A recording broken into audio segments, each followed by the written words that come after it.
আজকে আমরা কম্পিটিটর অ্যানালাইসিসের যে টেমপ্লেটটি ছিল সেই টেমপ্লেটটিতে আমরা দ্বিতীয় যে টেমপ্লেট সেই টেমপ্লেটটি নিয়ে আলোচনা করব। এখানে কম্পিটিটরের অন পেজ অ্যানালাইসিস সম্পর্কে একটি টেমপ্লেট রয়েছে, অর্থাৎ আপনার সার্চ ইঞ্জিনে যে সকল কম্পিটিটর চলে আসছে তাদের সেই ইন্ডিভিজুয়াল সেই পেজটিতে আপনার তার কোথায় কি ল্যাকিংস আছে সেই বিষয়গুলো আমরা জানার চেষ্টা করব। তো দেখুন এখানে যে ওয়েবসাইটটি আছে সেই ওয়েবসাইটটিতে বিভিন্ন ধরনের টুথব্রাশ নিয়ে হয়তো আলোচনা হয়, তবে তন্মধ্যে তাদের একটি আর্টিকেল রয়েছে যেটা বেস্ট ইলেকট্রিক সব ধরনের টুথব্রাশ নয়, শুধুমাত্র ইলেকট্রিক টুথব্রাশ নিয়ে আলোচনা হয়। এবং আপনার কিওয়ার্ডটা যেহেতু best electric toothbrush, that's mean ওই পুরো ওয়েবসাইটটা আপনার কম্পিটিটর না, তবে মূলত তাদের এই কিওয়ার্ড নিয়ে লেখা যে পেজটা সেটা হচ্ছে আপনার মূলত কম্পিটিটর। সো তার এই পেজটাতে তার কোথায় কি ল্যাকিংস আছে সেটা আমরা জানার চেষ্টা করব। তো আমরা যাচ্ছি তাদের লিঙ্কটাতে যাবার পরে আমরা যেটা করতে পারি, এসইও কোয়াক যে টুলস বারটা আছে সেটা অবশ্যই আমাদের এইভাবে এনেবল থাকতে হবে। দেন আমরা উপর থেকে যদি এখানে যাই, দেখেন ডায়াগনোসিস নামে একটা অপশন আছে, ডায়াগনোসিসে ক্লিক করলে চলে আসবে। এছাড়া যদি কোনো কারণে এই বারটা কাজ না করে সেক্ষেত্রে আপনি রাইট ক্লিক করবেন, রাইট ক্লিক করে এসইও কোয়াক থেকে ডায়াগনোসিস, এসইও কোয়াক এবং এসইও কোয়াক থেকে ডায়াগনোসিসেও যাওয়া যাবে। ওকে, সো আমি ডায়াগনোসিসে ক্লিক করছি, বা আপনি এখান থেকেও ডায়াগনোসিসে যেতে পারবেন। সো আমি ডায়াগনোসিসে ক্লিক করে দেখব কোথায় কি সমস্যা আছে।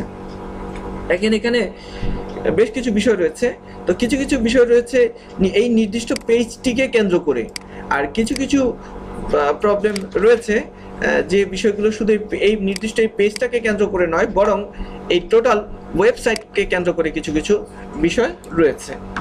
সো আমরা এখন যেটা করব, এখন এই এসইও কোয়াকে যেটা হবে সেটা হচ্ছে যে যেখানে যেগুলো গ্রিন থাকবে সেগুলো মোটামুটি আমার সেই কম্পিটিটরের ওকে আছে, যেগুলো রেড থাকবে সেগুলি অবশ্যই এগুলি কারেক্ট করতে হবে ইরর্সগুলো, আর যেগুলি ব্লু কালারে আছে সেগুলি ওয়ার্নিং অর্থাৎ মিডিয়াম। তার মানে এটা হচ্ছে বেস্ট, এটা হচ্ছে আমরা ধরতে পারি গুড, গ্রিনটা হচ্ছে গুড, ব্লুটা হচ্ছে মিডিয়াম এবং রেডটা হচ্ছে ব্যাড। ওকে, এভাবে আমরা ডিফারেন্সিয়েট করতে পারি। সো দেখা যাচ্ছে যে ইউআরএল গ্রিন দেখাচ্ছে। আচ্ছা, সো প্রশ্ন হচ্ছে যে গ্রিন কখন দেখাবে? গ্রিনটা সাধারণত যেটা করবে দেখাবে এটার একটা ক্যারেক্টার লিমিট রয়েছে, ইউআরএল এর একটা ক্যারেক্টার লিমিট রয়েছে। ওকে, সো আমরা যেটা করতে পারি, আমরা একটু একটা জিনিস খুঁজে দেখি যে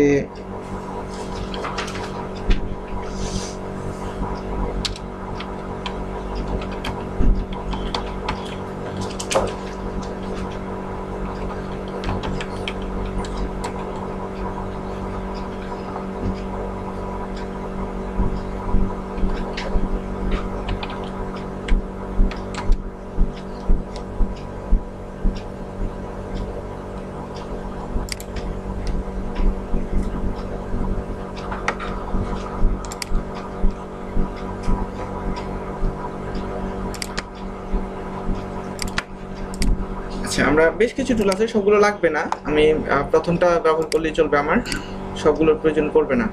আচ্ছা, তো আমি এখন যেটা করব সেটা হচ্ছে আমি ওই লিঙ্কটাকে নিয়ে যাচ্ছি এখানে কপি করে দেখার জন্য। এখানে আমরা এটা দিচ্ছি, দেখেন নিচে এক্সাম্পলটা দেখাচ্ছে, দেখতে কেমন দেখা যাবে। তারপর হচ্ছে আমি যদি তাদের টাইটেলটাকে কপি করি, আমি তাদের টাইটেলটা পরিবর্তন হবে। হ্যাঁ, এটা দেখেন এখানে একটা এক্সাম্পল আছে, এখানে দিলে এটা পরিবর্তন হবে। তারপর এখানে তাদের মেটা ডেসক্রিপশনে যদি আমরা কিছু একটা দেই, সো এখানে যেটা দেখাচ্ছে,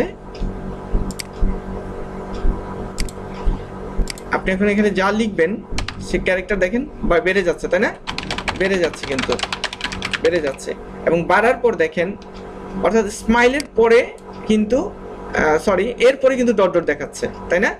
তার মানে আমাকে যেটা করতে হবে, এখানে চেক করে দেখতে হবে যে আমার কোন পর্যন্ত আসলে কত ক্যারেক্টার পর্যন্ত সার্চ ইঞ্জিনে শো করতে পারে।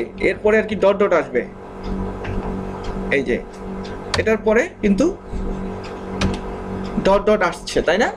তাহলে আমার মতে আমাদের টাইটেল ক্যারেক্টার অর্থাৎ এই ক্যারেক্টার লিমিট পর্যন্ত আমাদের রাখা উচিত, তা না হলে সেটা কি হবে না, এসইও ফ্রেন্ডলি হবে না। ওকে, আচ্ছা, তো আমাদের তো এটা হচ্ছে সেই ক্যারেক্টার লিমিটের মধ্যে কি আছে, তাই না? আমাদের সেই ক্যারেক্টার লিমিটের মধ্যে আছে, দ্যাটস ওয়াই এটা গ্রিন। এরপর টাইটেল বলা হচ্ছে যে টাইটেলটাও গ্রিন আছে, আর অর্থাৎ টাইটেলটার বৈশিষ্ট্য হচ্ছে যে 10 থেকে 70 ক্যারেক্টার, ওয়ার্ড না কিন্তু ক্যারেক্টার, 10 থেকে 70 ক্যারেক্টারের মধ্যে থাকতে হবে। সো এটা 10 থেকে 70 এর মধ্যে আছে টাইটেলটা। সো আমার মনে হয় এটা টাইটেলটা আরেকটু তার বাড়ানো উচিত ছিল। সো আমরা তাদের টাইটেলটাও কোথায় ছিল যেন, স্মাইল, আচ্ছা না ঠিকই আছে, মোটামুটি ঠিক আছে। অর্থাৎ এই যে সার্চ ইঞ্জিনে আমরা দেখতে পাচ্ছি যে দেখতে কেমন দেখা যাবে, কত বড় হবে, এরকম বিষয়। ওকে, সো তাহলে টাইটেলটাও তার ওকে আছে। আর আমরা কিন্তু ইউআরএল এবং টাইটেলে ওই যে কিওয়ার্ড প্রমিনেন্সি যে বিষয় ছিল যতটা শুরুর দিকে রাখা যায় চেষ্টা করব। তারপর মেটা ডিসক্রিপশন, অর্থাৎ এখানে মেটা ডিসক্রিপশন গ্রিন দেখাচ্ছে, এই যে মেটা ডিসক্রিপশনটা গ্রিন দেখাচ্ছে। সো মেটা ডিসক্রিপশনটা যদি আমরা ওখান থেকে কপি করি, এখান থেকে যদি কপি করে যদি এখানে এনে দেখার চেষ্টা করি দেখতে কেমন দেখা যাবে, এই যে নিচের লেখাটা কিন্তু চেঞ্জ হয়ে যাবে, এইগুলো সো চেঞ্জ হয়ে গেছে, ঠিক আছে। এখন যদি আমি এখানে আরও কিছু বাড়াই তাহলে হয়তো বা দেখবো যে ডট ডট দেখাচ্ছে। তো এটা জেনে রাখা প্রয়োজন আছে না, যে কত পর্যন্ত হলে রাখলে এসইও ফ্রেন্ডলি হবে, সেটা কিন্তু বোঝার প্রয়োজন আছে, তাই না?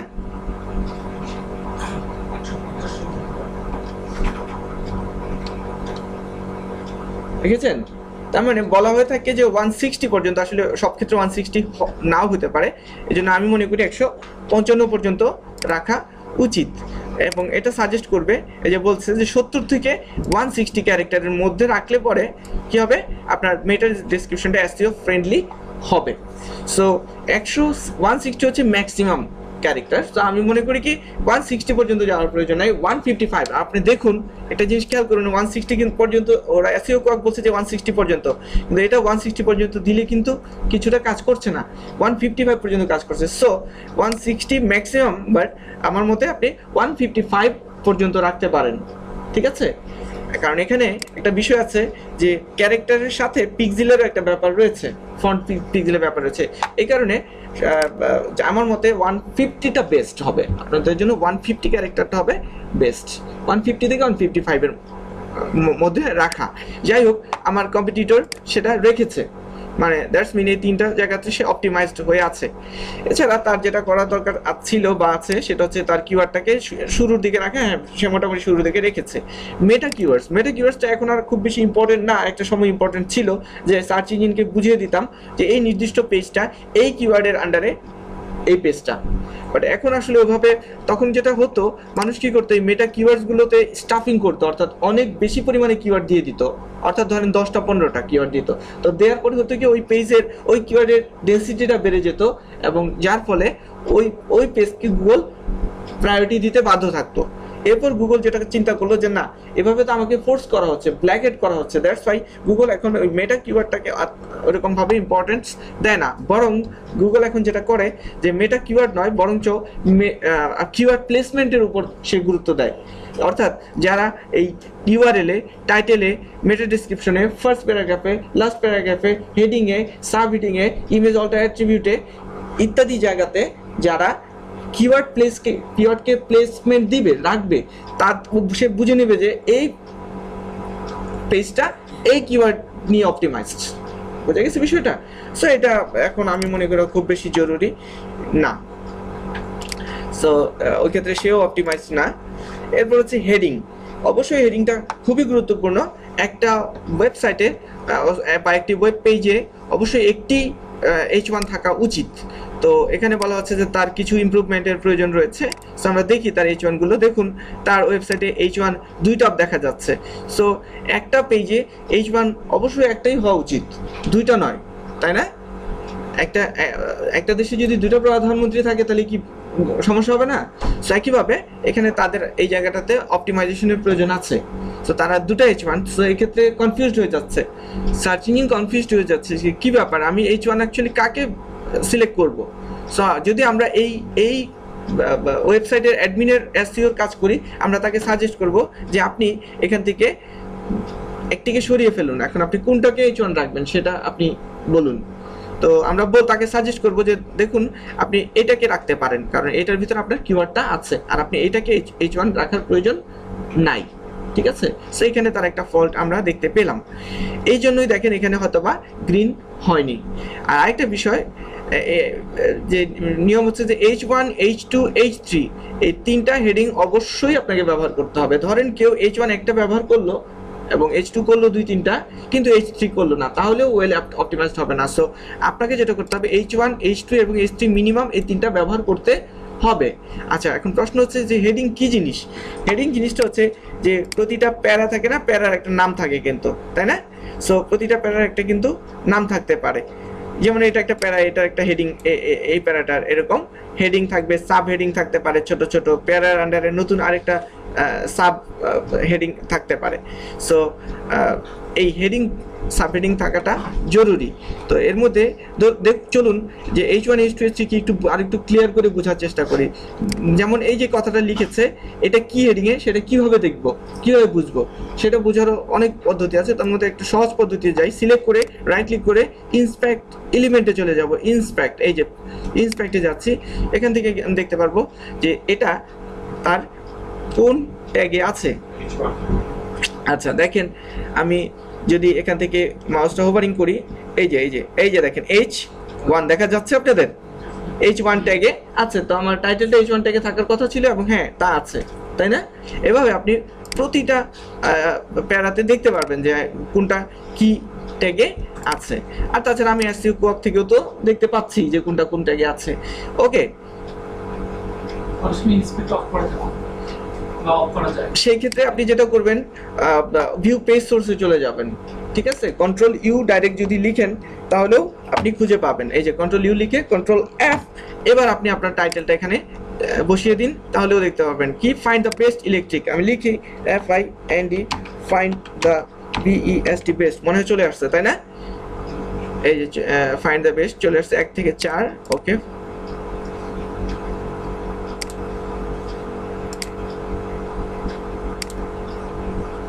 আমি একটু পুরোটা কপি করি তাহলে আমার সহজ হবে।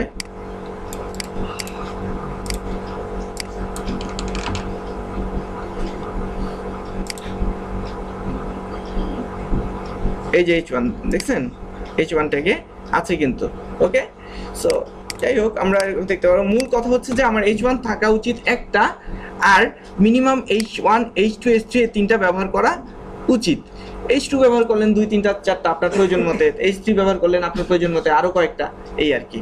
ওকে, আর এরপর এগুলো ব্যবহার করলেও হয়, না করলেও হয়, সেটা ম্যান্ডেটরি না। তাহলে ক্লিয়ার যে কেন এটা গ্রিন দেখালো না? Okay fine. সো এখানে তার অপটিমাইজেশনের প্রয়োজন আছে। এছাড়া আরেকটা বিষয় দেখতে হবে যে তার এই হেডিং এ কি সে তার অবশ্যই তার কিওয়ার্ডগুলো কি রেখেছে কিনা, অর্থাৎ H1, H2, H3 তে সে কি তার কিওয়ার্ডগুলো রাখার চেষ্টা করেছে কিনা। যদি না রাখে তাকে বলতে হবে যে আপনি আপনার এই ইম্পর্টেন্ট এই পার্টগুলোতে আপনার কিওয়ার্ডগুলোকে রাখার চেষ্টা করুন। ফোর্স করে রাখতে হবে এমন কোনো কথা নাই, মানে ন্যাচারালি যদি রাখা যায় তাহলে অবশ্যই আপনি রাখার চেষ্টা করুন। তাহলে কেন? কারণ এই হেডিংগুলো যেহেতু এগুলো HTML ট্যাগ, আর সার্চ ইঞ্জিন এই ট্যাগগুলোকে প্রাধান্য দিবে। সো এখানে যদি আপনি আপনার ইম্পর্টেন্ট কিওয়ার্ডগুলো রাখেন তাহলে আপনার জন্য খুব ভালো হবে। দেন ইমেজ, দ্যাটস গ্রেট যে এই ওয়েবসাইটটাতে কোনো ইমেজের প্রবলেম নাই। আসলে ওয়েবসাইটটা খুবই অপটিমাইজড অবস্থায় আছে। সো ইমেজ অল্টা অ্যাট্রিবিউট, অর্থাৎ ইমেজগুলো যেটা হয় কি যে সার্চ ইঞ্জিনগুলো সাধারণত কি করতে পারে না, সার্চ ইঞ্জিনগুলো রিড করতে ইমেজগুলো রিড করতে পারে না যদি না ইমেজে কি হয়, অল্টা অ্যাট্রিবিউট না থাকে। ইমেজ অল্টা অ্যাট্রিবিউট কি জিনিস, যে যখন ইমেজের উপরে আপনি একটা মাউস হোভার করবেন, তখন দেখেন আমি মাউসটা হোভার করার পরে একটা লেখা উঠেছে আমার ওই আইকনটা, ঠিক এই যে দেখতে পাচ্ছেন, মানে ও বলে দিচ্ছে যে এটা কি ফ্লাওয়ারের একটা ইমেজ, এই আমি যদি এটাতে আছে না, এটাতে মনে হয় নাই, এই জন্য দেখাচ্ছে না, এটাতে যখন মাউসটা নিচ্ছি তখন দেখাচ্ছে না, এরকম হচ্ছে। সো ওইটা হচ্ছে ইমেজ অল্ট্রা অ্যাট্রিবিউট, যে মাউসটা হোভার করলে এভাবে একটা লেখা চলে আসবে যে এই ছবিটা কি নিয়ে ছবি, এটাকে বলে ইমেজ অল্ট্রা অ্যাট্রিবিউট। সো ALTকে অ্যাট্রিবিউট বলা হচ্ছে। সো বলা হচ্ছে যে না, তার সবগুলো ইমেজ অল্ট্রা অ্যাট্রিবিউট রয়েছে, মানে দ্যাটস মিন গ্রেট। তার মানে সার্চ ইঞ্জিন বুঝতে পারছে যে কোন ইমেজটা কি নিয়ে। সার্চ ইঞ্জিন কিন্তু বুঝতে পারবে এটা ইমেজ, কিন্তু ইমেজটার ভিতরে কি আছে এটা রিড করতে পারবে না, কিন্তু অল্ট্রা অ্যাট্রিবিউট থাকলে রিড করতে পারবে। এখন আপনার মনে প্রশ্ন জাগছে, তাহলে ইমেজ অল্ট্রা অ্যাট্রিবিউটটা দিব কিভাবে আমি, তাই তো? আচ্ছা, এটা আপনাদের যখন অন সাইটের ক্লাস হবে সেই ক্লাসে আপনারা প্র্যাকটিক্যালি দেখতে পারবেন যে কিভাবে একটা ইমেজে অল্ট্রা অ্যাট্রিবিউট অ্যাড করা যায়।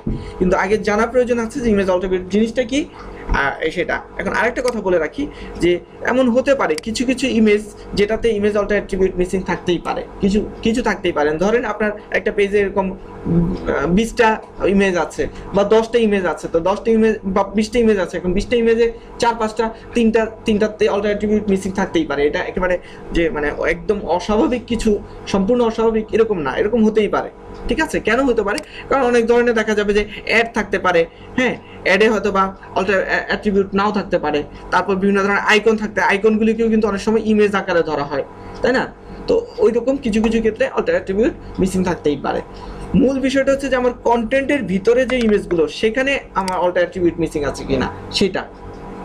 ওকে, বিষয়টা আচ্ছা, কারণ আমার তো একটা পেজেই আমার এই অ্যাডের জন্য তো আর র্যাঙ্কে নিয়ে যাচ্ছে না, নিয়ে যাচ্ছে আমার এই কন্টেন্টের, মূলত এই টেক্সট কন্টেন্টের এই ভিতরের ইনার পার্টটা ইম্পর্টেন্ট। একটা পেজের সব পার্ট কিন্তু সমান গুরুত্বপূর্ণ নয়, ঠিক আছে? যেমন আপনার শরীরে সবচেয়ে বেশি গুরুত্বপূর্ণ হচ্ছে আপনার মাথা। মাথার সাথে যদি আমি এখন কম্পেয়ার করি, যদি আপনার বাঁ হাতটাকে কম্পেয়ার করি, তাহলে হবে না। তো একইভাবে একটা ওয়েবসাইটের ক্ষেত্রে যে এই যে পার্টটা দেখতে পাচ্ছেন, এই পার্টটা হচ্ছে সবচেয়ে বেশি ইম্পর্টেন্ট, অর্থাৎ এই কন্টেন্টের যে পোস্টের পার্টটা, এই পার্টটা। ওকে, তার চাইতে কম ইম্পর্টেন্ট হচ্ছে এই যে আপনারা একবারে এই যে ফুটার পার্টটা। প্রতিটা পার্টকে কিন্তু সে আলাদা আলাদাভাবে বিবেচনা করছে। আচ্ছা, যাই হোক, তারপর হচ্ছে তার ইমেজ অল্ট্রা অ্যাট্রিবিউট আছে text to HTML ratio, that's very great. যে বলা হচ্ছে যে প্রতিটা পেজে যখন আমরা যাই, যেমন এই পেজটাতে আমি যদি যাই এবং কন্ট্রোল ইউ লিখে সার্চ দেই, দেখেন যা কিছু দেখতে পাচ্ছেন, আমরা ভিজিটর দেখতে পাচ্ছি ওয়েবসাইটটাকে এইভাবে, কিন্তু সার্চ ইঞ্জিন দেখতে পাচ্ছে ওয়েবসাইটটাকে এইভাবে।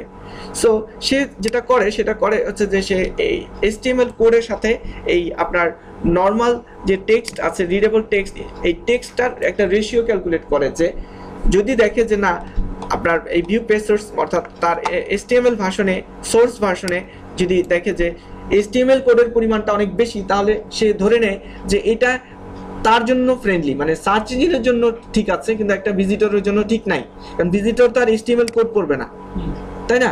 তখন সে ওই ওয়েবসাইটটাকে চিন্তা করে যে এটা মনে হয় কোয়ালিটি লেস। এই জন্য আপনার HTML কোড আর আপনার টেক্সটের রেশিওটা আপনার প্রপার থাকা উচিত, যেটা এই ওয়েবসাইটের ক্ষেত্রে পাওয়া গিয়েছে, যে এই জন্য গ্রিন দেখাচ্ছে। ওকে, এবং টিপস থেকে যদি আপনারা বাসায় গিয়ে এগুলি একটু পড়বেন, যেখানে কি বলছে, পুরো বিষয়টা কি বলছে, এবং লিঙ্কসও দিয়ে দিচ্ছে আপনাকে স্টাডি করার জন্য। এই যে লিঙ্কস দিয়ে দিচ্ছে, অনেক কিছু দিয়ে দিচ্ছে, আপনারা এগুলি ভালো মতো বাসায় গিয়ে পড়বেন যে কি। ওকে, এই যে এখানে বলে দিচ্ছে যে কি বিষয়টা কি। সো এরপর হচ্ছে ফ্রেম, ফ্ল্যাশ। আমাদের বিভিন্ন ওয়েবসাইটগুলিতে কি থাকে, সাধারণত উপরের দিকে বিভিন্ন ধরনের ফ্রেম থাকে, ফ্ল্যাশ থাকে, বিভিন্ন কি বলে জাভাস্ক্রিপ্ট থাকে না, ব্যানার ট্যানার থাকে না, অ্যানিমেটেড। সো ওগুলি থাকলে হয় কি, ওগুলির জন্য প্রচুর কোডিং দিতে হয়, জাভাস্ক্রিপ্টের বা বড় বড় কোডিং দিতে হয়, এবং ওই কোডটা সাধারণত হেড সেকশনে থাকে। তো হেড সেকশন হচ্ছে একটা ওয়েবসাইটের উপরের যে পার্টটা, এটা খুবই ইম্পর্টেন্ট পার্ট। এখন ওই ইম্পর্টেন্ট পার্টে যদি আমার এই ধরনের কোড দিয়ে আমি যদি জাঙ্ক করে ফেলি, জাঙ্ক ফাইলে আমি লোড করে ফেলি, তখন যেটা হয় যে সার্চ ইঞ্জিন যখন ট্রল করতে আসে, ওই কোডগুলো আগে তাকে রিড করতে হয়, রিড করে দেন পরে আপনার বাদ বাকি সব কিছু রিড করে। তো তার কিন্তু একটু কি হয়, সময় লেগে যায়, তাই না? তো এই জন্য সার্চ ইঞ্জিন পছন্দ করে না বিষয়গুলো। আর তাছাড়া কোডের পরিমাণও তখন বেড়ে যায়। মানে আপনি আপনার সাইটের ডিজাইন সুন্দর করতে গিয়ে করলেন কি, ধরেন একটা ডিজাইন দিলেন যে এখানে কি করবে, একটা ইমেজ, বড় ইমেজ থাকবে, চেঞ্জ হবে একটু পর পর, হ্যাঁ, অ্যানিমেট হবে, দেখতে সুন্দর লাগবে ঠিকই, কিন্তু এটার ব্যাক এন্ডে কিন্তু অনেক কোডিং জেনারেট হয়ে যাবে। ওই কোডের কারণে সার্চ ইঞ্জিন, সাইটটা স্লো হয়ে যাবে, সার্চ ইঞ্জিনের রিড করতে হবে। এই জন্য এই ধরনের ফ্রেম, ফ্ল্যাশ এগুলি ওয়েবসাইটে না থাকা ভালো। ক্লিয়ার বিষয়টা? তো বলতেছে যে না, কোনো রকম ফ্রেম, কোনো ফ্ল্যাশ পাই না ওয়েবসাইটটাতে, দ্যাটস মিন এটা একটা ক্লিন একটা ওয়েবসাইট। আমাদের এসইও পার্সপেক্টিভ থেকে যে একটা সাইট যত ক্লিন থাকে তত বেশি ওয়েল অপটিমাইজড। আর যারা নন এসইও তাদের কাছে মনে হবে যে এটাতে এই মানে অনেক ডিজাইন থাকুক বা মানে অনেক অনেক সিস্টেম থাকুক, কিন্তু এটা করতে গেলে কিন্তু আপনার এখন তো ম্যাক্সিমাম ওয়েবসাইটগুলোতে অ্যানিমেশন চলে আসছে। হ্যাঁ আসছে, কিন্তু আমাদের ব্যাপারটা হচ্ছে ওরা বলছে যে না, আপনি আপনার কন্টেন্ট বেসড যে সকল সাইট, আর্টিকেল বেসড সাইটগুলিতে এই ধরনের ফ্রেম ফ্ল্যাশ ব্যবহার না করলে ভালো। এটা ব্যাপারটা এরকম না যে করলে আপনার খুব খারাপ হবে, কিন্তু করলে পরে আপনাকে ওই লেভেলের কোডিং দিয়ে তাহলে আবার অপটিমাইজও করতে হবে। ঠিক আছে, যেহেতু আমরা কোডার না, নন কোডার, সো আমরা আপাতত সেই জটিলতায় যাব না। ক্লিয়ার বিষয়টা? আচ্ছা, আমাদের তো মূল উদ্দেশ্য হচ্ছে র্যাঙ্কে যাওয়া, তাই না? আচ্ছা, সো এরপর এটা হচ্ছে সাইট কমপ্লিয়েন্স, অর্থাৎ উপরে যে বিষয়গুলো দেখেছি এগুলো হচ্ছে আপনার তার ওই পেজ রিলেটেড ইনফরমেশন, আর নিচে যেগুলো দেখতে পাচ্ছি এগুলো হচ্ছে টোটাল সাইট ওরিয়েন্টেড প্রবলেমগুলি নিয়ে আলোচনা করছে। বলছে robots.txt file. So robots.txt file জিনিসটা কি? সো রোবটস বলতেছে যে মানে আছে robots.txt ফাইলে কিভাবে দেখবো? দেখেন, আমরা যে কোনো ওয়েবসাইটের নাম লিখবো, এভাবে নাম লিখবো এবং নাম লেখার পরে লিখবো robots.txt। যদি এটা লেখার পরে দেখি কোনো পেজ চলে এসেছে, দ্যাটস মিন ওটাতে robots.txt আছে। আর তাছাড়া এসইও তো বলছেই যে আছে, দ্যাটস মিন এই ওয়েবসাইটটা কি। অর্থাৎ এখন প্রশ্ন হচ্ছে robots.txt কি এবং কিভাবে জেনারেট করতে হবে, কিভাবে এটাকে আমি তৈরি করব, প্রশ্ন এটা, তাই তো? আচ্ছা, এই প্রশ্নের উত্তর আপনাদের রয়েছে অনসাইট অপটিমাইজেশনের ক্লাসে। আজকের ক্লাসের সাথে অনসাইট অপটিমাইজেশনের ক্লাসের একেবারে নিবিড় সম্পর্ক, অর্থাৎ সেখানে আমরা দেখবো যে robots.txt আমরা কিভাবে জেনারেট করব আমরা। ওকে, তার আগে বলি যে robots.txt জিনিসটা কি। robots.txt হচ্ছে যে আপনার ওয়েবসাইটের কিছু কিছু ইম্পর্টেন্ট ফাইল ফোল্ডার লোকেশন, যেটা আপনার ওয়েবসাইটের সিকিউরিটিকে হয়তো বা আরও স্ট্রং করে, বা আপনার ওয়েবসাইটে কোনো অ্যাক্সিডেন্টাল কোনো ইস্যু ক্রিয়েট হতে পারে, ওইগুলো যেন না হয় সেটার জন্য সার্চ ইঞ্জিনকে এই robots.txt আমরা বলে দেই যে এই বিষয়গুলো সার্চ ইঞ্জিন যেন ইন্ডেক্সিংটা ব্লক রাখে। ক্লিয়ার বিষয়টা? তার মানে আমি আমার ওয়েবসাইট সম্পর্কে সচেতন, এটা সার্চ ইঞ্জিন বুঝলো। তার মানে এটা কি, তাহলে বিষয়টা কি আমাদের জন্য একটা পজিটিভ পয়েন্ট না? তো এই ওয়েবসাইটের ওনারও সেই বিষয়টা করেছে। ক্লিয়ার? আচ্ছা, যদি এটা মিসিং থাকতো বা আপনি এই ওয়েবসাইটের আপনার বায়ার, তখন তাকে আপনি বলতে পারতেন, সাজেস্ট করতে পারতেন যে কি আপনার ওয়েবসাইটে robots.txt মিসিং আছে, এটা লাগবে। আমি কিন্তু আপনাদেরকে একটা ভালো ওয়েবসাইট দিয়ে এক্সাম্পল দেখাচ্ছি, তাই বলে যে সব ওয়েবসাইট এরকম গ্রিন থাকবে তা কিন্তু না। অনেক ওয়েবসাইটে দেখবেন যে এখানে গ্রিনই থাকবে না। ঠিক আছে, তখন সেই ক্ষেত্রে আপনি বায়ারকে এইভাবে আপনার রিপোর্টটা দিবেন, একটা অডিট রিপোর্ট তো দিতে হবে যে কি কি প্রবলেম তার ওয়েবসাইটে। আমরা এখন প্রবলেম নাই, ওয়েল অপটিমাইজড একটা সাইট দেখছি, এই জন্য কিন্তু প্রবলেম খুব একটা চোখে ধরা পড়ছে না। ক্লিয়ার বিষয়টা? আচ্ছা, তারপর হচ্ছে এক্সাম্পল সাইট ম্যাপ। তো কারো কারো ওয়েবসাইটে হয়তো বা সাইট ম্যাপ থাকবে না। সাইট ম্যাপ কি? সাইট ম্যাপ হচ্ছে আপনার ওয়েবসাইটের কোথায় কি আছে না আছে টোটাল একটা লিস্ট। এটা কিভাবে জেনারেট করবেন এটা আমরা শিখতে পারবো অন সাইট অপটিমাইজেশনের ক্লাসে।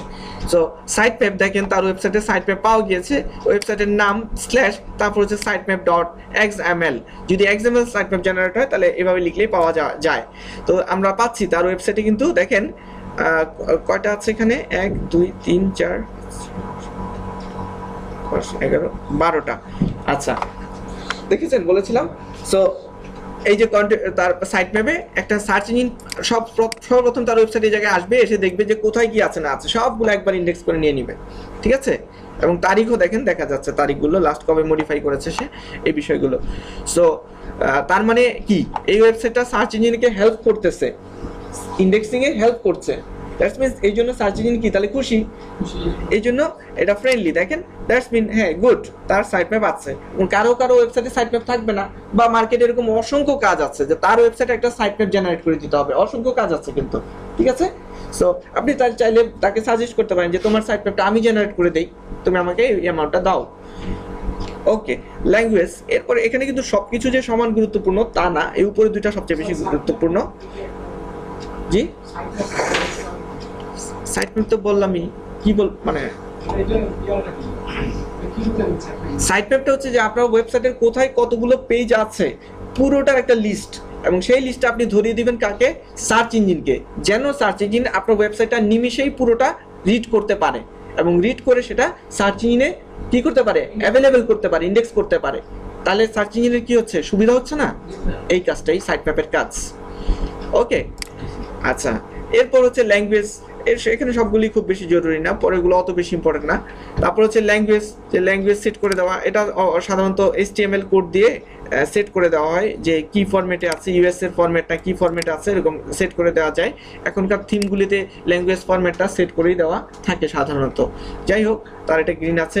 ডকুমেন্টস টাইপ, যে তার HTML কোডের বিভিন্ন ভার্সন থাকে, তো HTML5 এ আছে, সেই ভার্সনটা এখানে অ্যাভেলেবেল আছে। এটাও তার ওই থিমের মধ্যেই মেন কোড করাই থাকে, যে এটা এই থিমটা কী ধরনের কোড দিয়ে করা আছে এগুলি সার্চ ইঞ্জিন যেন বুঝে।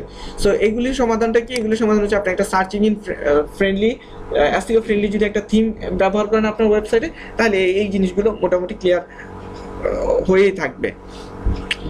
এরপর গুগল অ্যানালিটিক্স। অ্যানালিটিক্স জিনিসটা কি? অ্যানালিটিক্সটা হচ্ছে যে আপনার ওয়েবসাইটে ভিজিটর বিহেভিয়ার এঙ্গেজমেন্টটা মনিটর করবেন, যে ভিজিটর কোথা থেকে আসছে, কখন আসছে, কিভাবে আসছে, কতক্ষণ থাকছে, বাউন্স রেট কত, এক্সিট রেট কত, গোল সেটআপ, ট্র্যাকিং ইত্যাদি ক্লাস আছে আপনাদের এটা নিয়ে। চিন্তা করার কোনো কারণ নেই, সব কিছুরই ক্লাস আছে। সো এই অ্যানালিটিক্সটা এই ওয়েবসাইটের সাথে কি করা আছে, ইন্ট্রোডিউস করা আছে। তার মানে কি, সার্চ ইঞ্জিন সে বুঝলো, এই বিষয়টা বুঝলো যে না, এই ব্যক্তি এই ওয়েবসাইটে ওনার তার সাইট সম্পর্কে যথেষ্ট সচেতন। কিভাবে বুঝলো সচেতন? কারণ সচেতন বিধায়ী সে জানতে চাচ্ছে তার ইউজারদের বিহেভিয়ার, এঙ্গেজমেন্ট সম্পর্কে। সচেতন না থাকলে তো সে জানতে চাইতো না, তাই না? তার মানে এই ওয়েবসাইটে ওনার সচেতন, দ্যাটস গ্রিন। এছাড়া মাইক্রো ফরম্যাটস এবং ফ্যাবিকন, এগুলো হচ্ছে যে ওয়েবসাইটগুলো। মাইক্রো ফরম্যাটসের ক্লাসটা আমরা আমাদের ওয়েব মাস্টার টুলের ক্লাসে কিছুটা আলোচনা করব, যে আমাদের যে সার্চ ইঞ্জিনে যে সার্চ স্নিপেট, অর্থাৎ সার্চ ইঞ্জিনে ওয়েবসাইটের যে প্রিভিউটা দেখতে, যে এটা কিন্তু সব ক্ষেত্রে সব সাইট একরকম হয় না। খেয়াল করে দেখবেন, কিছু কিছু ওয়েবসাইট আছে যাদের লুক একটু ব্যতিক্রম হয়, স্টার রেটিং ভোটিং থাকে না কিছু কিছু এরকম। সো এরকম বা প্রোডাক্ট ওরিয়েন্টেড যে সকল সাইট থাকে। জি, তো ফেভিকন হচ্ছে যে একটা ওয়েবসাইটের দেখেন যে এই পার্টটাতে যখন আপনারা মাউসটা নেই দেখেন একটা আইকনের মতো আসছে। সো আইকন আছে, অর্থাৎ তার একটা নিজস্ব একটা ব্র্যান্ড আইডেন্টিটি আছে, তাই না? বিষয়টা এরকম। সো এটা থাকলে বোঝা যায় যে না, এই লোকটা তার বিজনেসের প্রতি বা তার ওয়েবসাইটের প্রতি আরো বেশি, তার আইডেন্টিটির জন্য সে বেশি সিরিয়াস, ঠিক আছে? সো এই বিষয়গুলো এমন না যে একেবারে র্যাঙ্কিংয়ের জন্য অনেক বেশি ইম্পর্টেন্ট, কিন্তু তারপরেও এটা হচ্ছে তার হচ্ছে ওয়েবসাইট ব্যাপারে সে যথেষ্ট সচেতন, এই বিষয়গুলো প্রকাশ করছে। সো দেখেন, এখন আমরা এই যে অ্যানালাইসিস যেটা আছে, ডায়াগনোসিসে আসলাম। এই ডায়াগনোসিসে এসে কিন্তু আমরা এটাকে এই দ্বিতীয় শীটটা মুহূর্তের মধ্যে ফিল আপ করে দিতে পারি। ওখানে যেগুলো গ্রিন ছিল গুড দিব, যেটা ছিল ব্লু ছিল মিডিয়াম দিব, আর যেটা রেড ছিল ব্যাড দিব, শেষ। দেখেন ইউআরএল ক্যারেক্টার ওখানে ছিল না গ্রিন, ইউআরএল গ্রিন, দেন গুড লেখেন। টাইটেল ক্যারেক্টার যদি গ্রিন থাকে দেন গুড। তারপর এখানে যা যা দেখতে পাচ্ছেন সব কিছু কিন্তু দেখেন এখানে একটা একটা আছে। এই যে meta keyword, heading, image, text to HTML ratio, site map ছিল না ওখানে? তাহলে ইজি ব্যাপার, জাস্ট এখানে আপনি দেন। এখন ব্যাপারটা হচ্ছে এটা দিলে পরে লাভ কি হবে? দেওয়ার পরে ধরেন আপনার একজন কম্পিটিটর, দুইজন কম্পিটিটর, এভাবে 5 জন কম্পিটিটর, যার যে কম্পিটিটরের সবচাইতে বেশি ব্যাট থাকবে, সবচাইতে বেশি ব্যাট, ওকে একটা মার্কিং দিয়ে রাখবেন। ধরেন একজনের ব্যাট হচ্ছে 3টা, আরেকজনের ব্যাট হচ্ছে 4টা, আরেকজনের ব্যাট হচ্ছে 5টা। যার 5টা ওকে একটা মার্কিং দিয়ে রাখেন, একটা ধরেন কালার সিগন্যাল দিয়ে রাখেন, এইভাবে সিগন্যাল দিয়ে রাখেন পুরো লাইনটা ওকে একটা ডিফারেন্ট কালার দিয়ে দেন তাকে। আপনি তাহলে আইডিয়া নিতে পারলেন যে 5টা প্রবলেম, কথার কথা 5টা প্রবলেম থাকা সত্ত্বেও সে র্যাঙ্কে। সো এর মানে হচ্ছে আমি ওকে ওকে নিয়ে আরেকটু আমরা ক্যালকুলেট করে দেখবো যে কেন তার এই প্রবলেমস থাকা সত্ত্বেও সে এখানে আসলো, তাই না বিষয়টা? ধরেন তখন আমি তাকে নিয়ে ব্যাকলিঙ্ক অ্যানালাইসিসে গেলাম, যে আসলে তার হয়তো অন পেজে প্রবলেম, কিন্তু হয়তো বা সে ব্যাকলিঙ্কে ভালো, এই কারণে হয়তো বা সে র্যাঙ্কে চলে এসেছে। সো এই ব্যাপারটা এরকম না যে টেমপ্লেট শুধু ফিল আপ করলেই হয়ে গেল। টেমপ্লেট ফিল আপ করার পরে ডিসিশন মেকিংটাই সবচেয়ে ইম্পর্টেন্ট। সো বায়ারকেও তো বুঝাইতে হবে যে টেমপ্লেট দিয়ে এখন সে কি করবে, দেখবে না, তাকে বুঝাইতে হবে, নিচে কমেন্ট লিখতে হবে, ডিটেইলস লিখতে হবে যে দেখুন এখানে 5টা ওয়েবসাইট আছে, 5টা ওয়েবসাইটের মধ্যে এই নির্দিষ্ট ওয়েবসাইটটা তার অনেক ল্যাকিংস আছে, তো আমরা মনে হয় তার সাথে কোপ আপ করতে পারি তার সাথে। তো এইটাই হচ্ছে আমাদের এই শীটটার মূল কাজ। ক্লিয়ার বিষয়টা? আচ্ছা, এরপর হচ্ছে শীট 3তে আমাদের কম্পিটিটর যারা আছে, সো কম্পিটিটরদের কার কতগুলো ব্যাকলিংকস রয়েছে সেই বিষয়টা এখানে ফোকাস পাচ্ছে। তো আমরা যেটা করব সেই বিষয়টা নিয়ে একটু আলোচনা করব। সেটা হচ্ছে এখানে আমরা ধরেন আমরা বেশ কয়েকটা বক্স দিয়েছি। সো যেটা করব আমরা ধরেন এটা একটা কম্পিটিটর, তার লিঙ্কটা দিলাম, ঠিক আছে, ধরেন এরই লিঙ্ক দিলাম, এই ওয়েবসাইটের লিঙ্কই দিয়ে দিলাম, এই এটা আমরা যদি ওই কিওয়ার্ডে কাজ করি তো আমার কম্পিটিটরই, তাই না, 4 নম্বর কম্পিটিটর না? তাহলে ওর লিঙ্কটা কি করব, কপি করে আমি দিয়ে দিব হচ্ছে এই জায়গাটাতে, তাই না, এই জায়গাটাতে দিয়ে দিব example.com এ আমি দিয়ে দিলাম। এবার নাম্বার অফ ব্যাকলিংকস, তার ব্যাকলিংকস কতগুলো আছে। সো ব্যাকলিংকস দেখার কিন্তু অনেক টুল আছে, অনেক। সো আপনাকে অনেক টুল ব্যবহার করার প্রয়োজন নাই, তবে আপনার অভিজ্ঞতার জন্য যে কোন টুলটা সবচেয়ে ভালো, এটার জন্য কিন্তু আপনার কিছু টুলের সাথে পরিচিত হবার দরকার আছে। এরপর ডিসিশন আপনি নিলেন কোন টুল আপনি ব্যবহার করবেন বা কোন টুল আপনার ভালো লাগে, বা এই টুলের এই পার্টটা ভালো লাগে আর ওই টুলের এই পার্টটা ভালো লাগে, হতে পারে না এরকম বিষয়টা। আচ্ছা, তো যাই হোক, তো ব্যাকলিংকস, প্রথম প্রশ্ন হচ্ছে ব্যাকলিংকস কি সেটা তো জানি না, তাই না? তো ব্যাকলিংকস কি? ব্যাকলিংকস হচ্ছে আপনার ওয়েবসাইটের জন্য, মানে আপনার ওয়েবসাইটের লিঙ্কটা অন্য রিলেটেড কোনো একটা ওয়েবসাইটে যখন হাইপার লিঙ্ক করা থাকবে, অ্যাটাচ করা থাকবে, ক্লিকেবল করা থাকবে, তখন সেটা কি হবে, ব্যাকলিঙ্ক হিসেবে কাউন্ট হবে। হাইপার লিঙ্ক করা যখন থাকছে তখন সেটা কি হচ্ছে, আপনার একটা ব্যাকলিঙ্ক ওই জায়গায় পড়ে আছে, তার মানে তার সাথে আপনি কানেক্টেড। আচ্ছা, তো এখন এখানে আমরা দেখতে হবে যে এই ওয়েবসাইটের কতগুলো ব্যাকলিঙ্ক রয়েছে, অর্থাৎ এই ওয়েবসাইটের লিঙ্কটা কতগুলো জায়গাতে আছে হাইপার লিঙ্ক করা। তো সেই সংখ্যাটা হচ্ছে এই নাম্বার অফ ব্যাকলিংকস। প্রশ্ন হচ্ছে কিভাবে দেখব এই ব্যাকলিংকস, তার কতগুলো ব্যাকলিংকস আছে। জি, আচ্ছা, সো আমরা এই ব্যাকলিংকস দেখার অনেক টুল আছে। আমরা ট্রাফিক থেকেও মনে হয় আমরা দেখেছি আগে একটা আছে যে কতগুলো ব্যাকলিংকস আছে, ওখানে লেখা ছিল না BLP, backlinks to this page. দেখেন আমি আগেই বলেছিলাম যে আমার কিন্তু 2stars.co.uk পুরোটা সাইড আমার কম্পিটিটর না, তার হচ্ছে বেস্ট ইলেকট্রিক টুথব্রাশ, এই পেজটা আমার কম্পিটিটর। সো এই পেজটার কয়টা ব্যাকলিংক আছে সেইটা জানা বেশি জরুরি আমার, তার পুরো ওয়েবসাইটে কতগুলো আছে সেটা জানার চেয়ে এটা, যেহেতু তার এই পেজটা আমার কম্পিটিটর, এই পেজের কয়টা ব্যাকলিংক আছে সেটা জানা আমার জন্য সবচেয়ে বেশি জরুরি। আচ্ছা, যাই হোক, নাম্বার অফ ব্যাকলিংকস কতগুলো আছে এবং কোথায় আছে সেটা আমরা কিছুক্ষণ পরেই আমরা জানবো। তো আমরা এখানে নাম্বার অফ ব্যাকলিংকসটা সেই টুল থেকে নিয়ে এখানে বসিয়ে দিব। তারপর হচ্ছে ব্যাকলিংকস দুই ধরনের, একটা হচ্ছে ডু ফলো, একটা হচ্ছে নো ফলো। আচ্ছা, তবে এটার সাথে আমি একটা নতুন জিনিস অ্যাড করে দিব যেটা হয়তো আপনারা শোনেননি কখনো। সেটা হচ্ছে আমরা বিভিন্ন ব্লগ দেখে পড়ি যে সেটা হচ্ছে কি ব্যাকলিংকস দুই ধরনের, একটা হচ্ছে ডু ফলো, নো ফলো। আরেকটা ব্যাকলিংকস আছে যেটাকে আমরা অনেকে হয়তো বা জানি না, সেটা হচ্ছে ইনভিজিবল নো ফলো। ঠিক আছে, দেখতে ডু ফলোর মতোই দেখা যাবে কিন্তু ওটা ইনভিজিবল নো ফলো। ওটা কি, ওটা নিয়ে পরে আরেক সময় আমি আলোচনা করব। সো তো ইনভিজিবলটা নিয়ে পরে আলোচনা করবো, ওটা নিয়ে এখন ভাবতে হবে না, ওটা কখন কিভাবে হয় এটা নিয়ে পরে আলোচনা আসবে। তো এখন এতটুকু জানি যে ডু ফলো আর নো ফলো কি জিনিস। আচ্ছা, সো ব্যাকলিংকস তো আমার জন্য একটা কি, একটা সমর্থন বা একটা ভোটিং এর মতো, যে ও আরেকটা ওয়েবসাইটে যদি আমার লিঙ্ক আছে তার মানে ওই ওয়েবসাইট আমাকে চিনে, জানে, বুঝে, এরকম কিছু, বা তার সাথে আমার কোনো না কোনোভাবে লিঙ্কিং আছে। হয় আমি তার ওয়েবসাইটকে পছন্দ করি, নয়তো সে আমার ওয়েবসাইটকে পছন্দ করে, দুটো থেকে কিছু একটা হবে, তাই না? আচ্ছা, সো এখন ব্যাপারটা হচ্ছে ডু ফলো, যেটা ডু ফলো ব্যাকলিংক যেটা, সেটা হচ্ছে যে ওই ওয়েবসাইটের যে র্যাঙ্কিং আছে, ওই ওয়েবসাইটের যে অথরিটি আছে, ওই ওয়েবসাইটের যে আপনার ট্রাস্ট আছে, অর্থাৎ এক কথায় তার ওয়েবসাইটের যত ভালো ভালো বিষয় রয়েছে সেগুলো কি হবে, আমার সাথে জুস আকারে আমার ওয়েবসাইটেও কি হবে, পাস হবে। অর্থাৎ তার যদি কোনো পেজ অথরিটি থাকে, আমার ওয়েবসাইটেও সেই অথরিটির কিছু পার্ট আমার এখানে পাসিং হবে। তার যদি কোনো পেজ র্যাঙ্ক থাকে, সেই পেজ র্যাঙ্কের কিছু বিষয় আমার এখানে পাসিং হবে। তার যদি কোনো মানে অর্থাৎ তার র্যাঙ্কিং এর যত পাওয়ার আছে, পাওয়ারের কিছু কিছু বিষয় আমার ওয়েবসাইটেও কি হবে, পাস হবে। এটারে বলে ডু ফলো। আর নো ফলো হচ্ছে, সেটা হচ্ছে যে তার ওয়েবসাইটের কোনো র্যাঙ্কিং পাস হবে না, যা হবে সেটা হচ্ছে শুধুমাত্র তার ওখান থেকে একটা ভিজিটর গুলো আমার এখানে আসবে। তার মানে ডু ফলোতে লাভটা বেশি, যেখানে ওই ওয়েবসাইটের অথরিটিও আমার এখানে পাস হচ্ছে, র্যাঙ্কিং অথরিটি, আবার ভিজিটরও পাচ্ছি। আর নো ফলো হচ্ছে র্যাঙ্কিং অথরিটি পাচ্ছি না, বাট আমি কি পাচ্ছি, শুধু ভিজিটর পাচ্ছি। ভিজিটর পেলেও তো ক্ষতি নাই, ভিজিটর পেলেও তো আমার লাভ, তাই না? আচ্ছা, তাহলে স্বাভাবিকভাবে কিভাবে আপনি এখন বলবেন তাহলে হয়তো আমার নো ফলো করা উচিত না, আমার ডু ফলো ব্যাকলিংকই করা উচিত, যে সকল ওয়েবসাইটে ডু ফলো থাকে সেই সকল ওয়েবসাইটে ডু ফলো করা উচিত, তাই না? এটাই মনে আপনার প্রশ্ন জাগতে পারে। বা আরেকটা প্রশ্ন জাগতে পারে, কিভাবে বুঝবো ডু ফলো বা নো ফলো, কোথায় পাবো ডু ফলো? অনেকগুলি প্রশ্ন অলরেডি মাথায় ঘোরাঘুরি করছে আপনাদের করার কথা। আচ্ছা, আমি একটা একটা করে আমি উত্তর দিচ্ছি। যে প্রথম প্রশ্ন হচ্ছে যে আমরা তাহলে সব ডু ফলো করি।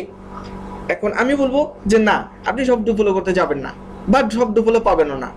আচ্ছা, কেন ডু ফলো করতে যাবেন না সেটা একটু বলি।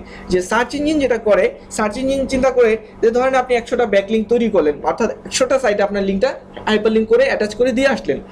এখন আপনি যদি 100 জায়গায় ডু ফলো ব্যাকলিঙ্ক করেন, তাহলে সার্চ ইঞ্জিন ভাববে যে না, আপনি আসলে এই যে মার্কেটিং করছেন, এই যে মানুষের সাথে আপনার শেয়ার করছেন আপনার ওয়েবসাইটটা, দ্যাটস মিন আপনার টার্গেটটা হচ্ছে শুধু র্যাঙ্কে যাওয়া, মানুষকে ইনফরমেশন, সঠিক ইনফরমেশন দিয়ে হেল্প করার উদ্দেশ্য আপনার না।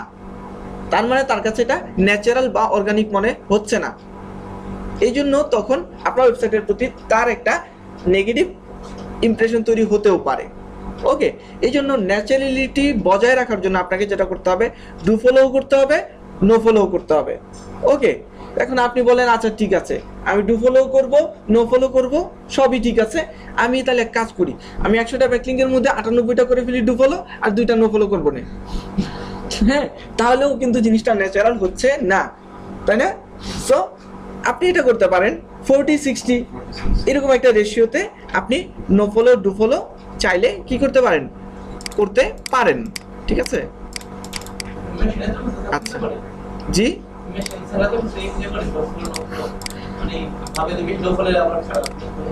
হ্যাঁ, এই জন্যই তো গুগল এত স্মার্ট, তাই না? আচ্ছা,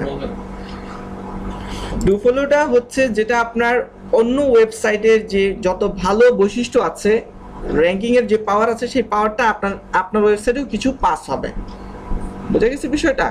অর্থাৎ তার মানে আপনি কি, আপনি ওই তার মানে বোঝা যাচ্ছে যে ওই ওয়েবসাইট আপনাকে অনেক বেশি ট্রাস্ট করে। ঠিক আছে, কাজেই তার কিছু ভালো দিক আপনাকে দেয়া যেতে পারে, আপনাকে দেয়া যেতে পারে। বিষয়টা এরকম। ধরেন আপনি একটা জায়গায় গেলেন, পরিচিত একটা জায়গা, যেখানে আপনি গেলেন আর আমি গেলাম, এখন আমার পরিচিত না ওই জায়গাটাতে, ধরেন একটা টিকিট কাউন্টারে গেলাম, এখন বাসের টিকিট কাউন্টারে, এখন আপনি গেলেন, তো আপনাকে হয়তো বা সে কি করবে, টিকিটও দিবে, সাথে আবার চা নাস্তাও খাওয়াবে। আর আমি গেলে কি করবে, বলে দাঁড়ান, 1 ঘন্টা দাঁড়ান, দিচ্ছি। বুঝতে পারছেন বিষয়টা? কেন? তাহলে আপনি হচ্ছেন ডু ফলো আর আমি হচ্ছি নো ফলো।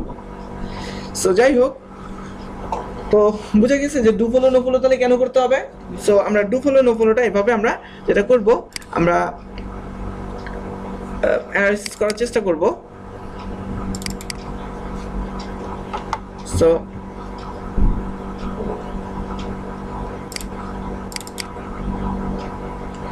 আচ্ছা, আমরা এভাবে কি করতে পারি, ডু ফলো নো ফলো দেখা যাচ্ছে আপনাদের? আচ্ছা, এটা আমি নিচ্ছি, আমি এটাকে কপি করে নিব। ডু ফলো নো ফলো আমরা এভাবে করতে পারি। হ্যাঁ, 40-60, ধরেন ডু ফলো 60% করলাম আর নো ফলো 40% করলাম, বা ডু ফলো 40 করলাম, নো ফলো 60 করলাম। মানে এমন না যে ডু ফলো 60 করতে হবে, মানে 40-60 এরকম মিক্স ব্লেন্ডিং করে আপনি করলেন। ঠিক আছে, এই হচ্ছে বিষয়। আচ্ছা, এখন প্রশ্ন হচ্ছে ডু ফলো নো ফলো চিনবো কি করে? চলুন সেটা কিভাবে চিনি বুঝি, দেখি। নো ফলো ডু ফলো বোঝা মানে 1 মিনিটের ব্যাপার, 1 মিনিটের ব্যাপারও না আসলে। আমরা যদি যাই, আমরা এখন ধরেন এই ওয়েবসাইটটাতে আছি, এই ওয়েবসাইটে অবশ্য বেশি ব্যাকলিংক টেকলিক নাই, তারপরে একটু দেখি আমি কি বিষয়টা। যে আমি যদি মোজ বারটা অন করি, মোজ বারটা অন করার পরে যেটা করব, ওদের দেখেন ওয়েবসাইটটা কি হলো, 1.5 মাসে ডোমেন অথরিটি 9 আছে। আচ্ছা, ওকে ফাইন।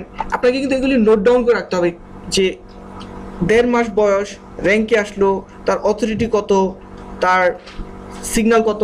তার মানে আপনি যখন কেউ আপনাকে জিজ্ঞেস করবে যে 1.5 মাসে কি র্যাঙ্কে সম্ভব, তখন আপনার কাছে প্রুফ আছে, হ্যাঁ আমি এরকম সাইট দেখেছি। কেউ যদি বলে আচ্ছা সোশ্যাল সিগন্যাল তো অনেক বেশি হওয়া লাগে, না হলে র্যাঙ্কে যাওয়া যায় না, তখন কিন্তু আপনাকে দেখে যাবেন, দেখো আমার তো Google+1 আছে, তারপর আমি র্যাঙ্কে। তার মানে হয় না তা না। কেউ যদি বলে যে না এটা ছাড়া হবে না, তাহলে তার মানে সে ভুল ব্যাখ্যা দিচ্ছে আপনাকে। তো এইগুলির ডকুমেন্টস হচ্ছে এগুলো। ওকে, যে কত দিনে কেউ কেউ বললো ডোমেন অথরিটি তো এরকম এত দিনের আগে হবেই না। তো এই ব্যাপারগুলো আপনাকে ট্র্যাক করতে হবে। ওকে, বিষয়গুলো এখন আমরা যেটা করব দেখেন, এই মোজ বারে এসে মোজ বারটা অন করে এই কলম চিহ্নিত এই কলমে চাপ দিব, কলমে চাপ দিয়ে ফলোডে ক্লিক করব, যে ফলোডে ক্লিক করার পর যেখানে যেখানে পেস্ট কালার দেখব সেটা হচ্ছে কি ডু ফলো। আর নো এই আর আমরা যদি যেটা করি, আমরা যদি এরকম করি যে এই নো ফলোডে ক্লিক করি, তাহলে এই দেখেন কালার হয়ে গেছে। তার মানে এগুলি হচ্ছে নো ফলো। কেন নো ফলো দেখেন, কারণ ওরা অ্যামাজনের লিঙ্ক দিয়েছে, তো ওরা চিন্তা করতেছে তাহলে অ্যামাজনকে কেন তার ওয়েবসাইটের পেজ অথরিটি র্যাঙ্কিং কেন দিবে, এই জন্য এটা একটা আউটবাউন্ড লিঙ্ক না এই ওয়েবসাইটের জন্য, এক্সটার্নাল লিঙ্ক। সো এটাকে সে কি করে নো ফলো দিয়েছে। আর কি করেছে ওরাল বি, দেখেন এই ওরাল বি এটাকে ডু ফলো একটাকে ডু ফলো দিয়েছে। কেন দিয়েছে আমি একটু বলি, এগুলিকে কেন দিচ্ছে, কারণ ওদেরকে এই জন্য দিয়েছে ট্রাস্ট বাড়ানোর জন্য, যে গুগলকে বুঝাইতে চাচ্ছে যে না দেখেন আমরা যে এখানে লিঙ্ক দিয়েছি শুধু এরকম না, আমরাও কি করছি মানে ভেরিয়েশন রাখতেছে, ডু ফলো নো ফলো দুইটাই দিচ্ছে। ওকে, এই হচ্ছে বিষয়। অথবা এমন হতে পারে ওরাল বিতে যে প্রোডাক্টটা আছে ইলেকট্রিক টুথব্রাশ, ওটা ওরই প্রোডাক্ট, এই জন্য এটাকে ডু ফলো হতেই পারে, এটা অস্বাভাবিক কিছু না। তো বোঝা গেছে যে ডু ফলো নো ফলো কিভাবে বুঝবো আমরা। আচ্ছা, সবকিছু পুরো সাইটের জন্য জানা যাবে। এই যে দেখেন এটা কি কন্টেন্ট, এটা তো লিঙ্কস, তাই না, ক্যাটাগরি, এটা ক্যাটাগরি। সো এবার আমরা ডু ফলো নো ফলো দেখতে পারবো। ঠিক আছে, এবার প্রশ্ন হচ্ছে কয়টা ডু ফলো কয়টা নো ফলো, এটা কিভাবে বুঝবো, তাই না। আচ্ছা, সো আমরা চলুন আমরা একটা টুলে যাব এখন, যার নাম হচ্ছে, আমি মোস্ট একটু অফ করে দিচ্ছি, যার নাম হচ্ছে মোজের ওপেন সাইট এক্সপ্লোরার।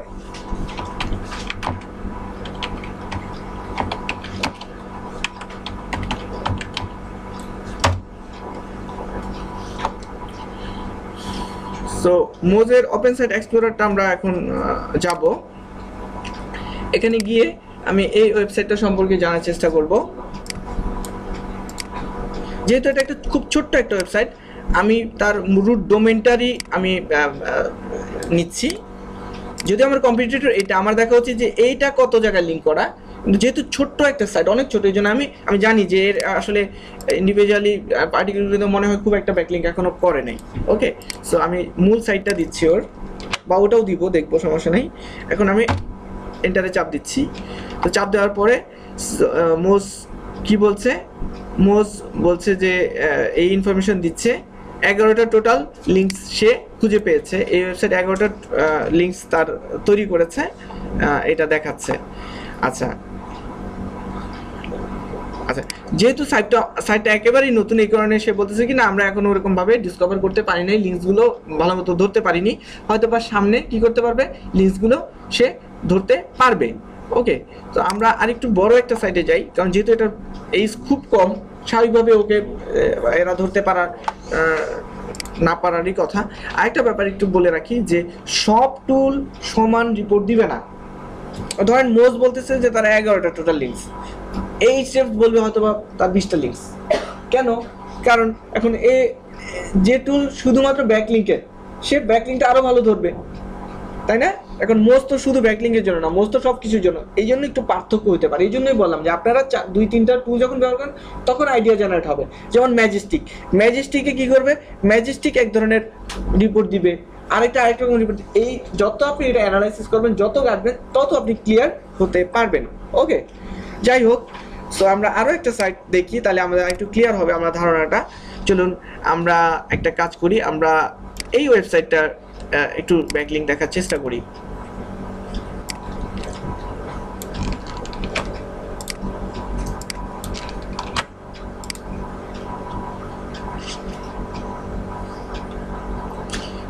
ও আচ্ছা, ডেইলি রিপোর্ট লিমিট ক্রস হয়ে গেছে আমাদের এই একই আইপির কারণে। আমাদেরকে এখন যেটা করতে হবে, আমাদের ব্রাউজারটা চেঞ্জ করতে হবে, অথবা আইপি চেঞ্জ করতে হবে। আমি একটু আইপিটা চেঞ্জ করে দেখছি।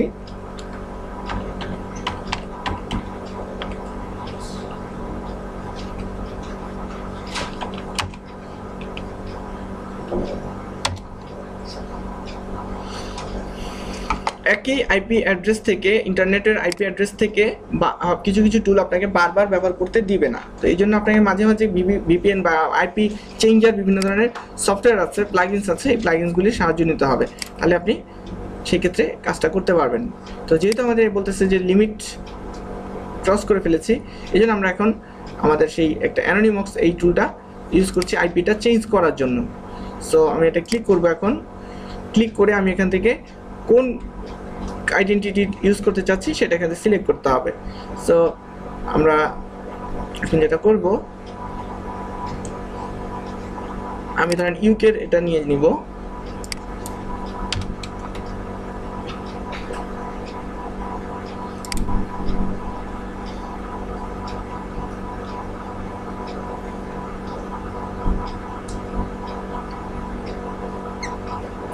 দেখেন এখন চলে আসবে হয়তো বা। আমি তার রুট ডোমেইনটা থেকে একটু দেখি, তাহলে অনেকগুলি লিঙ্কস পেয়ে যাব।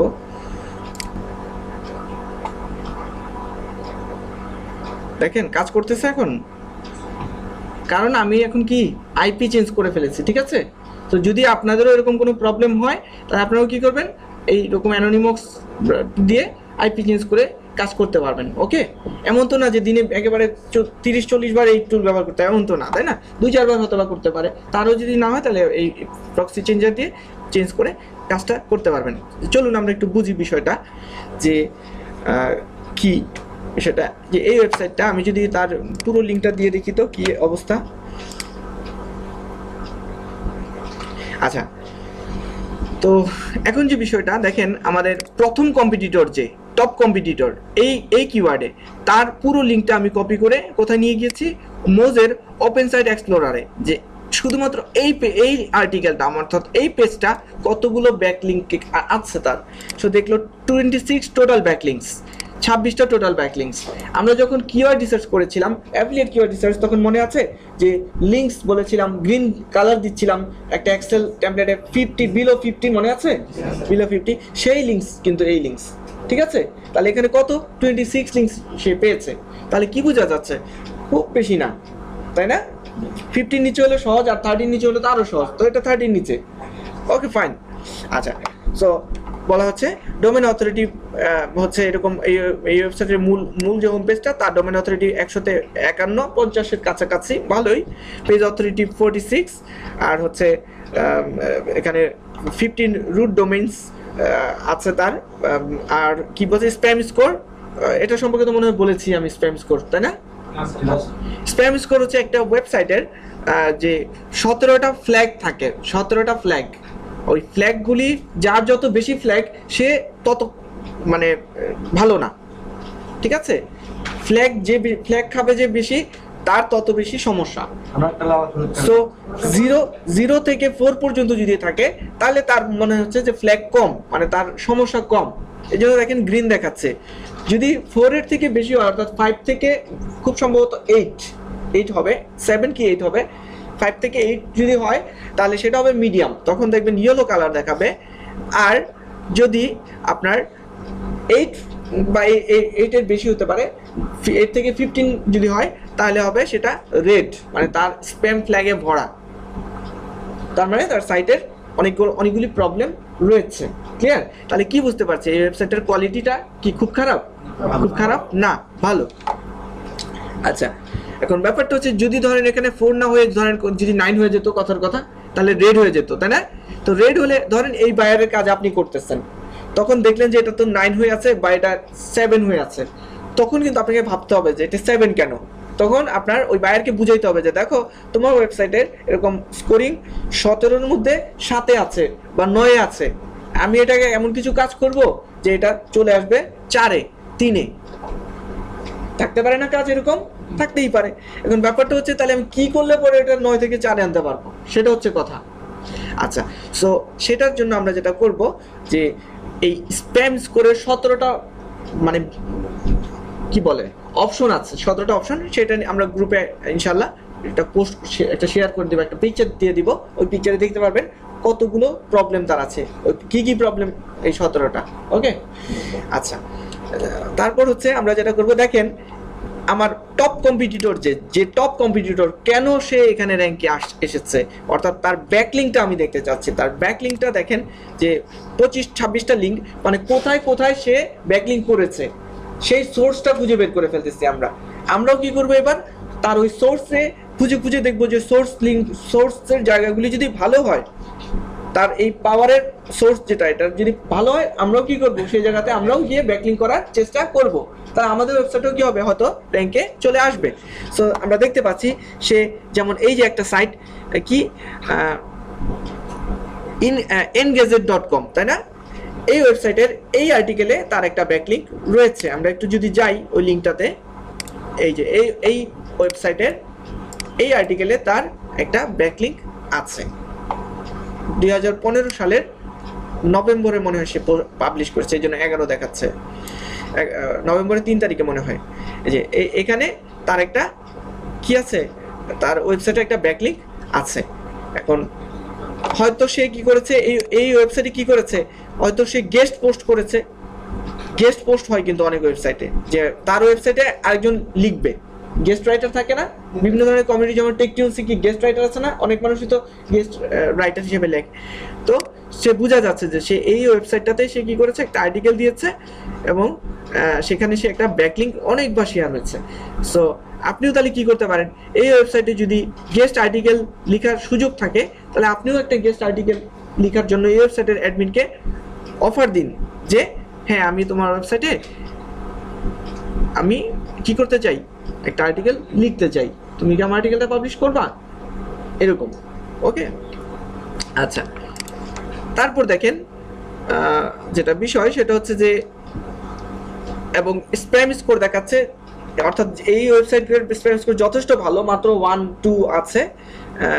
পেজ অথরিটিও মোটামুটি ভালো, ডোমেন অথরিটি তো অনেক চমৎকার, অনেক ভালো। তাহলে এই আসলে কি তার ব্যাকলিংকসগুলো বোঝাই যাচ্ছে যে খুব পাওয়ারফুল ব্যাকলিংকস, তার মাত্র ব্যাকলিংক 26টা হলে কি হবে, খুবই পাওয়ারফুল ব্যাকলিংক এগুলি, তাই না, ডোমেন অথরিটি অনেক বেশি।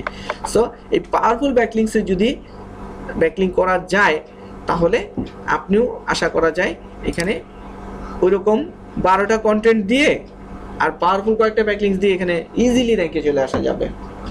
ক্লিয়ার কনসেপ্ট, ক্লিয়ার যে কম্পিউটার অ্যানালাইসিসের মূল বিষয়টা হচ্ছে যে আমি র্যাঙ্কে যেতে পারবো কি পারবো না, বা পারতে হলে কি কি করতে হবে। যদি এটার সলিউশন আপনার থাকে, এনাফ, আপনি পারবেন। যাই হোক, সো আমরা কিন্তু বুঝে ফেলতেছি যে এই কিওয়ার্ডে র্যাঙ্কে আসতে হলে আমার কন্টেন্ট খুব বেশি না হলেও চলবে, এরকম 10-12টা হলে চলবে, আর ব্যাকলিংকস এরকম শত লাগবে না, এরকম পাওয়ারফুল ব্যাকলিংক যদি আমার 20-25টা হয়, এনাফ। ক্লিয়ার? এখন পাওয়ারফুল ব্যাকলিংকস ধরেন এরকম ওয়েবসাইটে ধরেন আপনি ব্যাকলিংক করতে পারবেন না, ব্যাকলিংকসের ক্লাসও কিন্তু আছে আপনাদের, সো করতে পারেন না, তখন আপনি একটা কাজ করতে পারেন, অন্য কাউকে দিয়ে ব্যাকলিংকসটা করাইতে পারেন। যেমন ফাইবারে $5 কিন্তু বেশ কিছু ব্যাকলিংক করানো যায়, সো এরকম করানো যেতে পারে। আচ্ছা, যাই হোক, তার এই যে দেখেন আমি কিন্তু সে কোন ওয়েবসাইটে ব্যাকলিংক করেছে পুরো ডিটেলস পেয়ে যাচ্ছি। সো আমরাও কি করব, ওইসব ওয়েবসাইটে গিয়ে আমরাও ব্যাকলিংক করার চেষ্টা করব। লেটেস্ট নিউজ ক্যাটাগরি বুঝেই যাচ্ছে যে এই ওয়েবসাইটটাতে সে কি করেছে, একটা নিউজ ওরিয়েন্টেড সাইট আছে, কিচ্ছু নাই এটাতে, পেজটাতে পেজ ক্যানট বি ফাউন্ড, এটা তার একটা প্রবলেম। কেন, এই লিঙ্কটা তার একটা ব্রোকেন লিঙ্ক হয়ে আছে, পেজটা ফাউন্ড হয়নি। তো এই জন্য এখানে হয়তো তার ওয়েবসাইটের লিঙ্কটা ছিল, এই ওয়েবসাইটের এই লিঙ্কটা কোথায় ছিল, এখানে ছিল, কিন্তু এখন পাওয়া যাচ্ছে না। এটা কিন্তু তার জন্য একটা নেগেটিভ ইম্প্যাক্ট, ব্রোকেন লিঙ্ক। এটা এই ব্রোকেন লিঙ্ক চেক করারও টুলস রয়েছে। যাই হোক, সো মোটামুটি এখন আমাদের কাজটা কি, আসেন মূল কাজে আসি। মূল কাজটা হচ্ছে যে তার তো 26টা লিঙ্কস আছে, ভালো কথা, কিন্তু তার এই 26টা লিঙ্কসের মধ্যে তাহলে আমরা কি করবো, নাম্বার অফ ব্যাকলিংকস 26 এখানে লিখবো, তাই না, এখানে লিখবো 26। এখন ডু ফলো কয়টা, নো ফলো কয়টা, চলুন এটা কিভাবে জানবো, এটাও খুব সহজ। জাস্ট কি করবো, এখান থেকে অল লিঙ্কস থেকে অনলি ফলোতে ক্লিক করবো, যে তার কোনো ডু ফলো আছে কিনা দেখি একটু। সো অনলি ফলোতে ক্লিক করবো, করার পরে সে একটু সময় নিয়ে হয়তো আপনাকে দেখাবে কোনো ডু ফলো ব্যাকলিংক আছে কিনা। হ্যাঁ, অনলি ফলো ব্যাকলিংকস কয়টা দেখাচ্ছে, 18টা নাকি,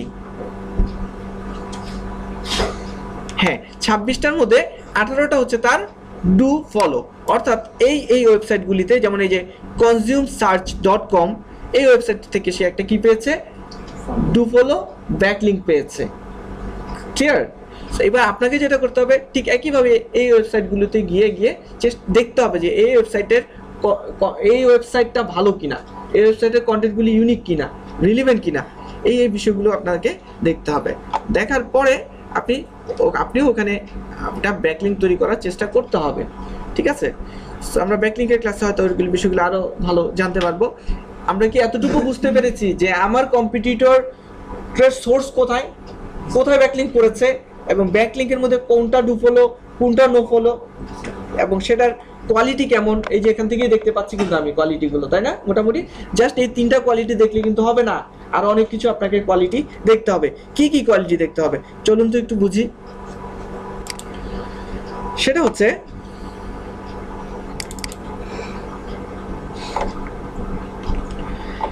ধরেন তার ডোমেন অথরিটি দেখলেন, পেজ অথরিটি দেখলেন, স্প্যাম স্কোর, এই 3টা তো দেখাই যাচ্ছে। এছাড়া তার কন্টেন্টটা ইউনিক কিনা, মানে ওই যে ওয়েবসাইটে ব্যাকলিংক দিবেন তার আর্টিকেল ইউনিক কিনা কিভাবে চেক করবেন?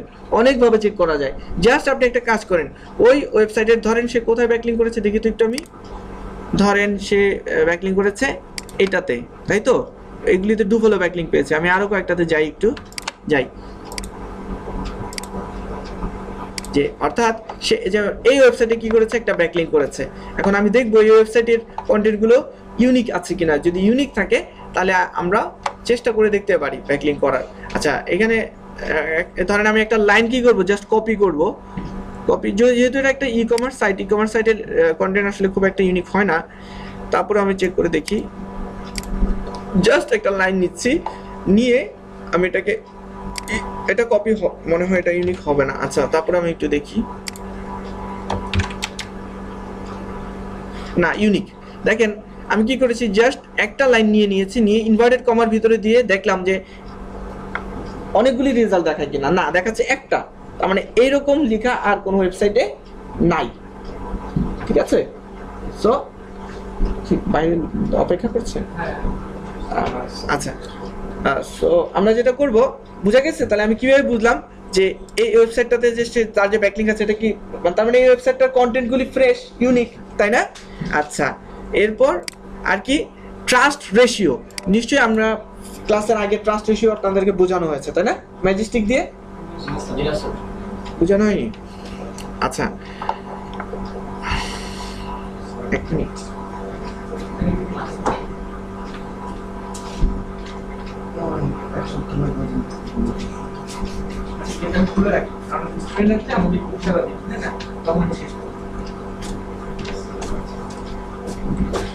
সো আপনাকে যেটা করতে হবে, ট্রাস্ট রেশিও ক্যালকুলেট করতে হবে।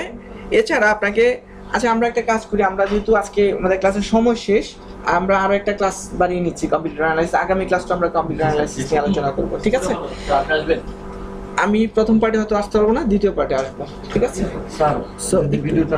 সো আমরা যেটা করবো একটু বলে রাখি যে আপনাকে যেটা করতে হবে যে কন্টেন্টগুলি ইউনিক কিনা, যেখানে ব্যাকলিংক আছে সেখানে কন্টেন্টগুলি ইউনিক কিনা, তাদের ট্রাস্ট রেশিও কেমন, তারা রিলিভেন্ট কিনা।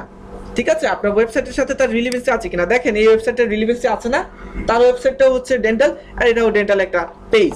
সো রিলিভেন্সি আছে কিনা এই বিষয়গুলোকে আপনাকে মাথায় রাখতে হবে।